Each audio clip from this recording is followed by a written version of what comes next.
everyone, this is Amy. Welcome to my channel. To be competitive at any figure skating level, skaters often begin their training on ice as early as 2 to 3 years old and spend many hours each week on the ice. The sport of figure skating is unique in that it demands both a tremendous amount of physical work for technical merit combined with artistic style and grace. As a competitive figure skater and coach, I've witnessed firsthand the toll skating can take on our bodies. Injuries from overtraining and lack of proper nutrition, recovery and conditioning, lack of flexibility and strength, especially when it comes to our core, that prevents a skater from properly executing a jump or a spin.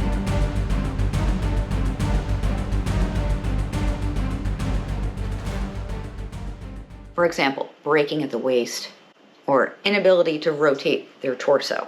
And poor technique can lead to bad habits that are really hard to break. Plus, skaters can hit a plateau, have trouble executing moves, jumps, and spins past a certain level. But here's the good news. I've come to understand that all of these issues are completely preventable. You heard me right. These issues are completely preventable. All you need to do is develop a solid foundation to support and challenge you on the ice. But how exactly do you develop that strong foundation? Off-ice training. My name is Amy. I'm a PSA ranked and rated figure skating coach. I'm also an ISSA certified elite trainer, precision nutrition certified nutrition coach, and certified youth fitness coach. I participate in the National Strength and Conditioning Association's Figure Skating Special Interest Group. I develop training plans that improve mobility, strength, and condition skaters to improve their skating and prevent injuries. In fact, I can usually tell right away if one of my skaters has not done their off-ice homework. I'll immediately notice that they're breaking at the waist due to lack of core strength. My skaters and their parents will often notice this too. I'll get comments from parents often that they see the difference when their skater does their off-ice work instead of when they let it slide. I truly believe that off-ice training should be mandatory for all figure skaters. But many skaters just don't want to do it, and their parents don't want to nag them.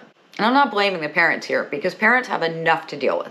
I understand that as a parent, you've got to pick and choose your battles. I do think it's unfortunate, though, that some skaters never reach their full skating potential simply because they don't have a training program, or they only have a supplemental or occasional program. But the skaters that do off-ice training and work with someone that actually knows what they're doing will reach their full skating potential. And this is because that by training clean body mechanics and breaking down difficult jumps, spins, and movement patterns, skaters can unlock improvement to on-ice form and technique. Skating competitively today is much different from when I was a kid. Back then in the 1970s and 1980s, yes, I am that old, we didn't know as much as we do now about training. In fact, I remember reading Dorothy Hamill's autobiography. She talked about how doing her off-ice training actually negatively impacted her skating. Now I realize that some of you might be a little younger than me, and some of you a lot younger, so you may not remember Dorothy Hamill, or may have not even heard of her. But for me, she was everything I wanted to be as a little girl who loved to skate. I even had the haircut. If you don't know, Dorothy was a 1976 Olympic gold medalist. She was America's sweetheart. She also won the world champions that year and was the 3-time US champion too. Back then, when I was a kid, most skaters spent their time training almost entirely on the ice. And Dorothy talks about spending 10 hours a day. 10 hours a day! On the ice during her summer's training in Lake Placid. Things have changed a lot since then. We know so much more today about the kind of cross-training that figure skaters need. Figure skaters don't need to work themselves to exhaustion in the gym or try to fit in hours of off-ice cardio each week. Instead, you just need a really well-designed, balanced, and structured program that is well matched to the athlete's skating level. Relying on on-ice skill work alone is not enough to fully enhance or prolong the injury-free career of a competitive skater, no matter what their level. Practicing on-ice work alone will not better condition a skater. It will not increase strength, power, flexibility, or endurance. And these are the exact components that a skater needs to excel in figure skating, whether you're competing or testing. A strong and well-conditioned skater can acquire on-ice skills faster while reducing injury risk. This translates to stroking stronger, jumping higher, rotating faster, better controlling edges, and turns with better stability. Figure skating requires more than just daily practice sessions and lessons. And this is true for all skaters, not just elite or Olympic skaters. I believe the key is to find a perfect balance between 7 categories: strength, flexibility, balance, plyometrics, that's jumping, rotations, recovery, and nutrition. I became credentialed as a personal trainer and certified nutrition coach because I had worked with several personal trainers and coaches before. What I found is that very few personal trainers have a skating background. And without a deep knowledge of figure skating, it can be difficult for personal trainers to choose effective techniques that will complement a skater's on-ice skills. Trainers would often design programs for me that would negatively impact my skating. I'd get bulked up with too much muscle and using weights that were too heavy.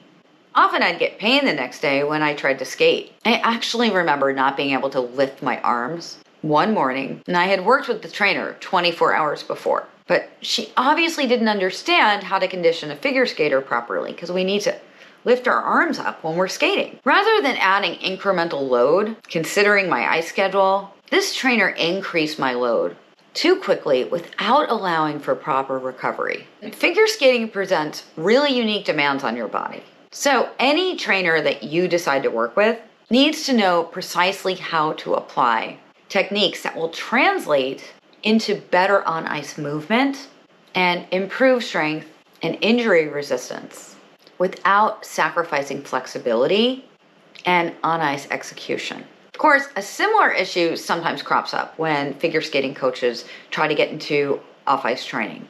While figure skating coaches are intimately familiar with the sport of skating, they often lack the education of anatomy, biology, and the science of training, conditioning, and nutrition, not to mention youth fitness, that certified professionals in training have dedicated themselves to acquire.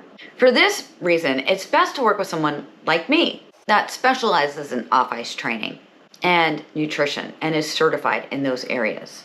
I saw this need through my own experience with my injuries and the challenges that the skaters that I coach were up against. The need drove me to get educated and eventually certified to work both on and off the ice. I firmly believe that any coaches working with skaters doing off-ice training must set obtainable objectives that correspond directly to the skater's skating level. I have found that skaters that are well-conditioned and trained off the ice often acquire more proficient on-ice skills faster while lessening the risk of injury. If only I had learned this earlier, I could have saved myself from learning the hard way. But you can learn from my mistakes and start off-ice training with a qualified coach right away. How do you find the right coach or program for you? It can be confusing and honestly a little intimidating. The first step, because your off-ice coach should communicate with your on-ice coach, is to speak with your primary figure skating coach and ask them for referrals of credentialed trainers. But it's essential, unless your primary figure skating coach is certified in personal training, make it clear to them that you want to work with a certified professional, just as you want to work on the ice with a PSA ranked and rated coach. Once you have some referrals from your coach or from other skaters or parents, you'll need to make an informed decision so you know that you're making the right investment in your skating goals. The right off-ice coach can eliminate trial and error, keep you on track with your skating, and help hold you accountable to follow through in your plan.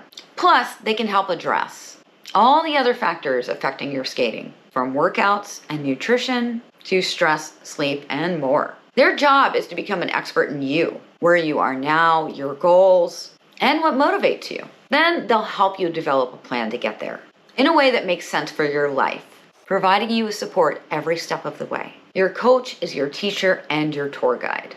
The right coach is your partner, looking out for your best interests when it comes to your fitness, health, and skating performance. Having a coach, the right coach, can give you laser focus and get you to your goal so much faster. which is why finding somebody you can trust and is qualified is so important. This is an important decision, and I've been there.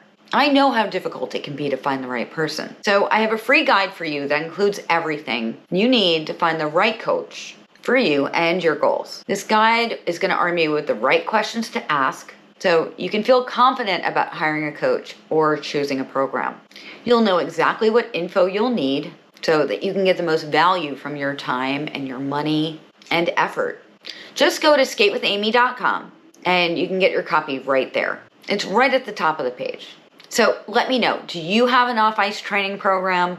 Has it helped you perform better on the ice? Do you work with a coach one-on-one, or have you enrolled in a program? Tell me about your experience. Leave me a comment below. If you enjoyed this video, please give it a like. And if you think it could help someone else out, share it with them and on your social media too.